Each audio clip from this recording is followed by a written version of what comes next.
भाई, है ना। अब कड़ी कड़ी कुछ ना कुछ तो नुकसान होना चाहिए। लिंकेज, ये आज का टॉपिक है भाई हमारा, लिंकेज। ठीक है ना।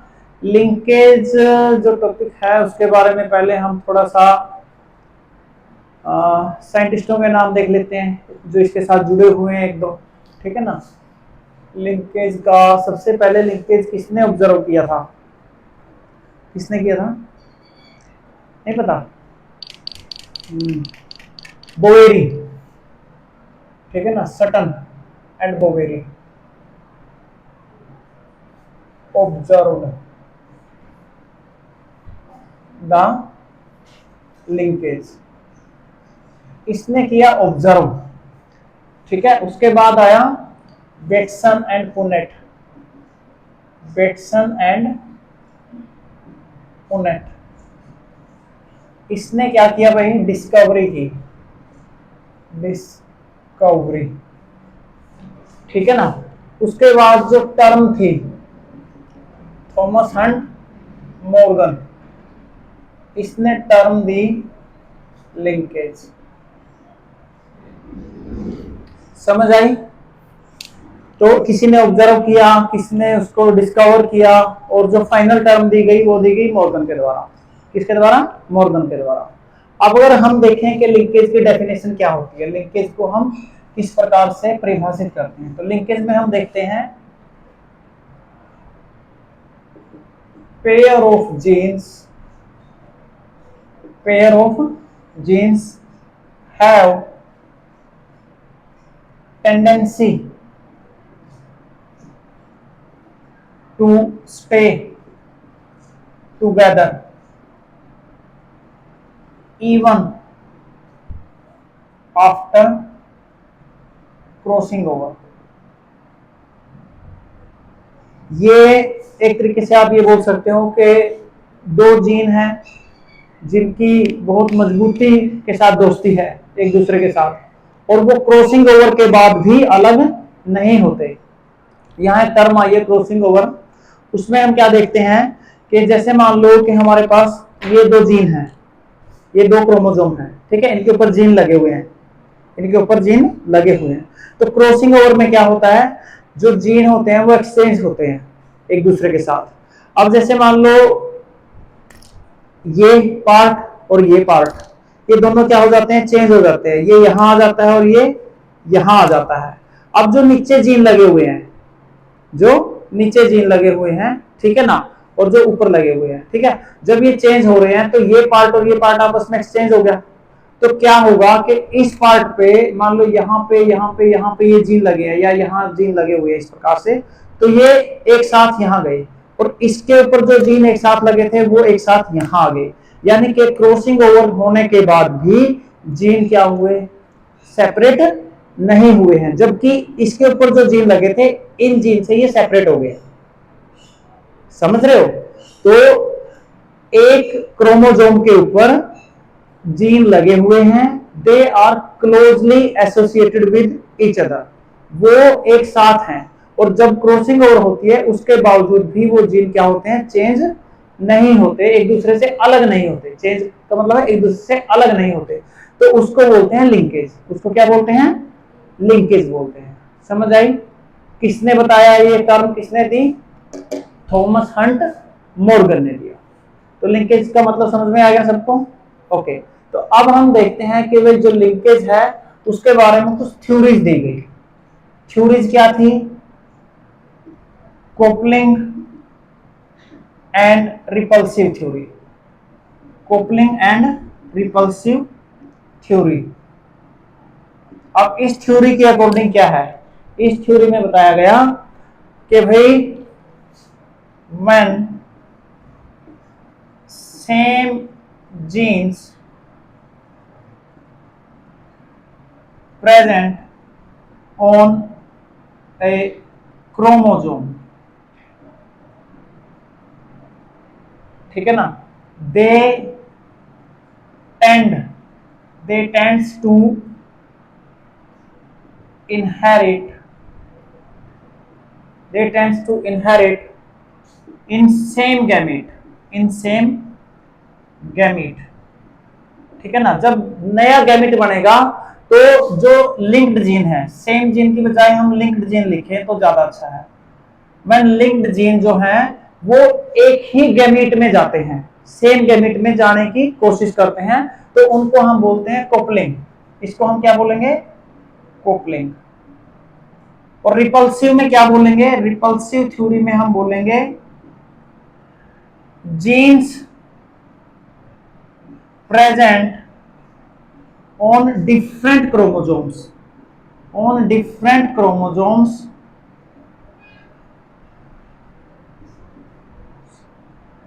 tends to inherit in different gamete, that is known as repulsive theory।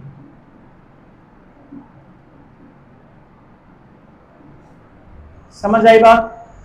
अलग अलग क्रोमोसोम पे जीन है वो अलग अलग गैमेट में जाने के लिए तैयार हैं, लेकिन जो लिंक्ड जीन एक ही क्रोमोसोम पे प्रेजेंट है वो क्या बोलते हैं? हम एक ही गैमेट के अंदर जाएंगे, ठीक है। तो ये थ्योरी दी थी कपलिंग एंड रिपल्सिव थ्योरी, ठीक है। इसके बाद हम देखते हैं एक और थ्योरी दी थी, वो किसने दी थी? Bateson and castle, Morgan and castle ने दी थी, ठीक है। मॉर्गन एंड कैस्टल ने दी थी linkage, chromosomal theory of linkage, ठीक है ना। उसके बारे में भी देख लेते हैं।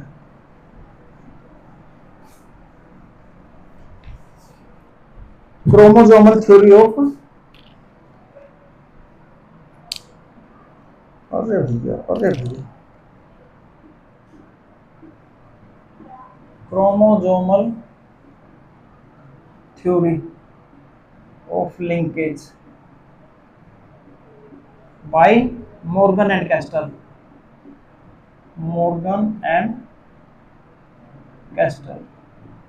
अब इन्होंने क्या बताया बेटा? इन्होंने क्या बताया? इन्होंने बताया कि आपकी जो लिंकेज है, जो लिंकेज है उसमें पहली चीज वो क्या बताई कि linked genes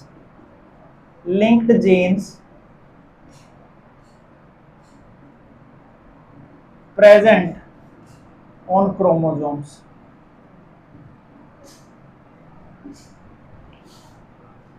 and genes are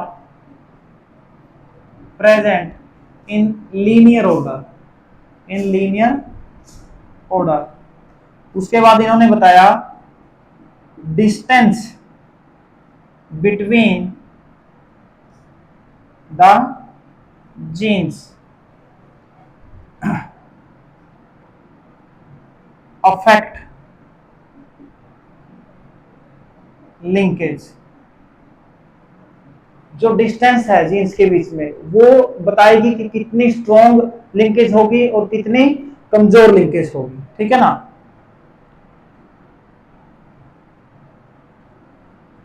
the distance between genes, if distance between genes is minimum, then linkage will be stronger। अगर जीन्स के बीच में डिस्टेंस कम है तो लिंकेज कैसी होगी? तो लिंकेज मजबूत होगी, ठीक है ना। If distance between gene is maximum, then weaker the linkage। अगर डिस्टेंस क्या है? ज्यादा है तो लिंकेज क्या होगी? वीक होगी, ठीक है ना। इस प्रकार के कुछ पोस्टुलेट्स इन्होंने मॉर्गन एंड कैस्टल ने अपनी थ्योरी में दिए कि भाई जो आपके क्रोमोसोम्स के ऊपर जीन्स लगे होते हैं, किस ऑर्डर में लगे होते हैं और डिस्टेंस का क्या इफेक्ट उनके ऊपर पड़ता है, ठीक है। अब हम पढ़ेंगे टाइप ऑफ लिंकेज। क्या पढ़ेंगे? Type of linkage.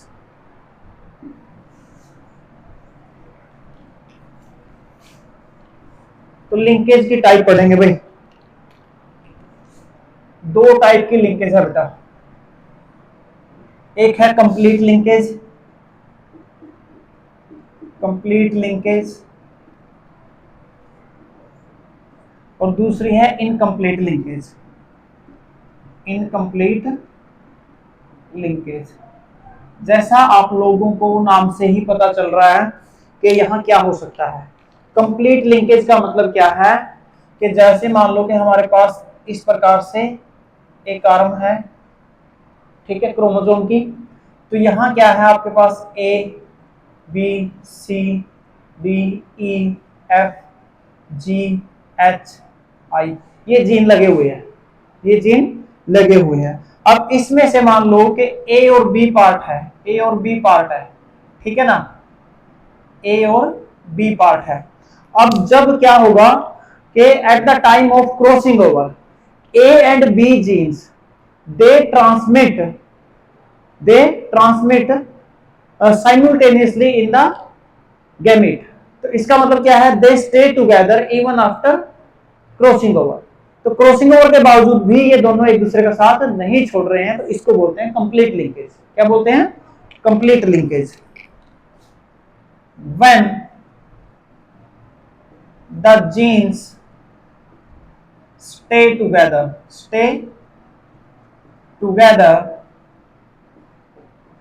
even after crossing over, even after crossing over, they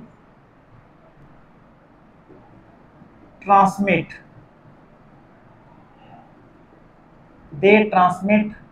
or inherit in the same gamete। यानी कि इनकी दोस्ती बहुत पक्की है। कैसी है? पक्की है, ठीक है ना। This is called complete linkage, complete linkage. अब यहां पर इनकम्प्लीट लिंकेज, ऐसा नाम से ही पता चल रहा है भाई, यहां पर कैसी दोस्ती होगी, यहां पर दोस्ती कैसी होगी? बोलो, पक्की होगी कि कच्ची? कच्ची। यहां पर क्या होगा कि जो लिंक्ड जीन है, ठीक है ना, जो जीन्स हैं, here genes get separated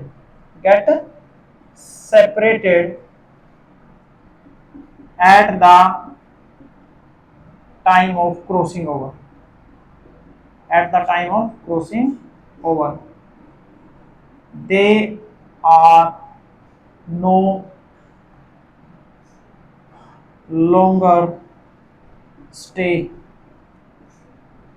together at the time of inheritance।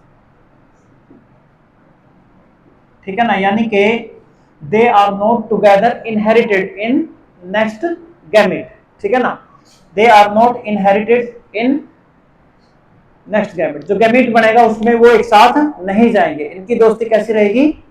कच्ची रहेगी। अब हम एक और चीज देखेंगे कि arrangement of genes, arrangement of genes on the chromosome, ठीक है ना। तो यहां हम देख लेते हैं arrangement of genes on the chromosome. Arrangement of genes on chromosomes. तो क्रोमोसोम्स के ऊपर जीन्स का किस प्रकार से अरेंजमेंट है? दो तरीके का है। एक है cis arrangement, cis arrangement. Cis arrangement का मतलब क्या है कि dominant genes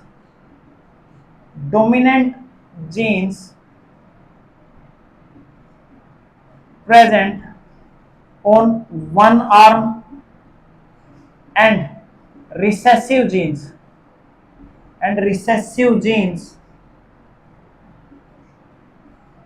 present on another arm। जैसे मान लो कि हमारे पास क्या है, इस प्रकार से दो सिस्टर क्रोमेटिड्स हैं। क्रोमोसोम्स जो हैं, हम कैसे देखते हैं क्रोमोसोम्स को? हम ये देखते हैं, इस प्रकार से देखते हैं ना भाई। ठीक है, तो समझने के लिए हमने क्या किया, एक आर्म ये ले ली, एक आर्म ये ले ली। अब इस पर तो क्या रहेंगे, सिर्फ डोमिनेंट जीन रहेंगे, इस पर तो रहेंगे डोमिनेंट जीन, और इस पर क्या रहेंगे, इस पर रहेंगे रिसेसिव जीन। इस पे कैसे जीन रहेंगे, रिसेसिव जीन। इसको बोलेंगे सिस अरेंजमेंट। कौन सी अरेंजमेंट है, सिस अरेंजमेंट। इसके बाद हमारे पास दूसरी अरेंजमेंट कौन सी है, दूसरी अरेंजमेंट हमारे पास ट्रांस अरेंजमेंट। कौन सी है, ट्रांस अरेंजमेंट। ट्रांस अरेंजमेंट में क्या होगा, हमारे पास दूसरी अरेंजमेंट है ट्रांस अरेंजमेंट। ट्रांस अरेंजमेंट, अब ट्रांस अरेंजमेंट में हम क्या देखते हैं कि यहां पर dominant and recessive both type of gene can be present on any arm. ठीक है ना, both dominant and recessive genes may be present on any arm of chromosomes। जैसे मान लो कि हमारे पास दो आर्म हैं, एक ये है एक ये है। अब यहाँ ए है, ठीक है ना, हो सकता है कि यहाँ पर बी डोमिनेट इधर हो, सी डोमिनेट इधर है, डी डोमिनेट इधर हो, और यहाँ पर क्या है, स्मॉल ए हो सकता है, यहाँ पर स्मॉल बी हो सकता है, यहाँ स्मॉल सी हो सकता है, यहाँ स्मॉल डी हो सकता है। तो एक आर्म पर अगर सिर्फ डोमिनेंट जीन है तो उसको सिस अरेंजमेंट बोलेंगे, एक पे डोमिनेंट एक पे रिसेसिव, एक ही टाइप के हो गए एक पे। यहां पर दोनों कोई किसी पर भी हो सकता है, तो उसे बोलेंगे ट्रांस अरेंजमेंट। उसे क्या बोलेंगे, ट्रांस अरेंजमेंट। समझ आई बात, ओके। तो अब हम आगे बढ़ते हैं, आगे बढ़ते हैं हम। अब हमारा टॉपिक रहेगा factors affecting the linkage. Factors affecting the linkage.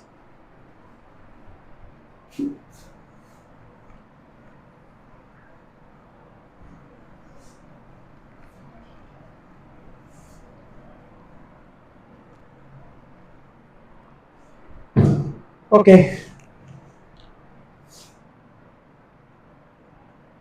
Factors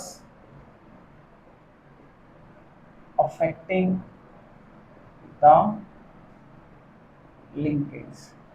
ऐसे कौन कौन से फैक्टर्स हो सकते हैं जो लिंकेज को प्रभावित करते हैं, ठीक है ना। सबसे पहले हम देखते हैं डिस्टेंस। क्या देखते हैं, डिस्टेंस। डिस्टेंस के बाद हम देखेंगे एज, फिर हम देखेंगे टेम्परेचर,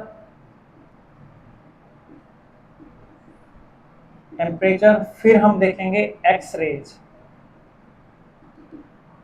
फिर क्या देखेंगे, एक्स रेज। तो सबसे पहले डिस्टेंस देखते हैं। डिस्टेंस में हमने क्या देखा था कि डिस्टेंस में क्या है, एज द डिस्टेंस इंक्रीजेज, अगर डिस्टेंस बढ़ेगी लिंकेज गेट वीकर। ठीक है ना, डिस्टेंस बढ़ेगी तो लिंकेज क्या होगी, उसकी पावर जो होगी वो घटेगी। अगर डिस्टेंस क्या है, कम होगी, तो उसकी जो पावर है वो क्या होगी, बढ़ेगी। तो हम इसको ऐसे भी लिख सकते हैं कि linkage is direct inversely proportional to the distance between genes. अगर डिस्टेंस बढ़ रही है तो लिंकेज की पावर कम हो रही है। अगर मान लो कि डिस्टेंस कम हो रही है तो लिंकेज स्ट्रोंगर हो जाएगी। लिंकेज क्या हो जाएगी, स्ट्रोंगर हो जाएगी। ठीक है, age, age the age increases, अगर एज बढ़ेगी तो क्या होगा, chances of crossing over, chances of crossing over over decreases. अगर क्रॉसिंग ओवर ही ना हो तो लिंकेज ऑटोमेटिकली स्ट्रेंथन होगी। ठीक है ना, क्रॉसिंग ओवर से ही तो लिंक्ड जीन क्या होते हैं, दूर होते हैं। तो crossing over decreases then linkage will be stronger. Clear है,